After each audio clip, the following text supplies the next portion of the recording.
Let's dive into the world of prepositions. Hello, English learners. Welcome to our lesson today. We're going to be exploring an integral part of English grammar that helps us make sense of space, time, and relationships between things. We're talking about prepositions. Prepositions are small words that connect and establish relationships between different elements within a sentence. They can tell us where something is, when it happened, or how things relate to one another.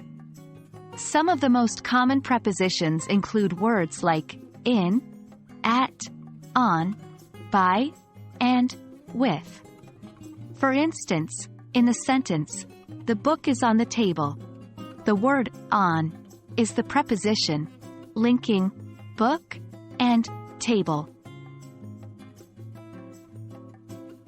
Prepositions typically fall into three categories based on what they express. 1. Time, e.g., at, on, in. 2. Place, e.g., at, on, in, under, over. 3. Direction, e.g., to, towards, through. Don't worry if you're thinking that some prepositions are in more than one category. Many prepositions indeed can express more than one type of relationship. Using prepositions correctly is essential for clear communication, but it can be tricky because there are no specific rules to determine which preposition to use with which words. 1. Time prepositions.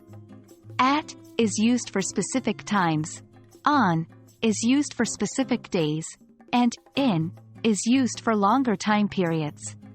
For example, I have a meeting at 5 p.m., we are going on vacation on Tuesday, and I was born in 1989. 2. Place prepositions. At is used for specific addresses or places, on is used to denote a surface, and in is used for enclosed spaces. For example, I am at the supermarket, the cat is sitting on the roof, and we live in London. 3. Direction prepositions. These are used to show movement from one place to another. For example, she is walking to the park, the bird is flying towards the tree, and he went through the door. We hope this introduction to prepositions helps you navigate their usage a bit better.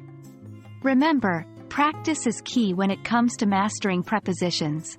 So, try using them in your daily conversations or writing exercises. Thanks for joining us today, and happy learning!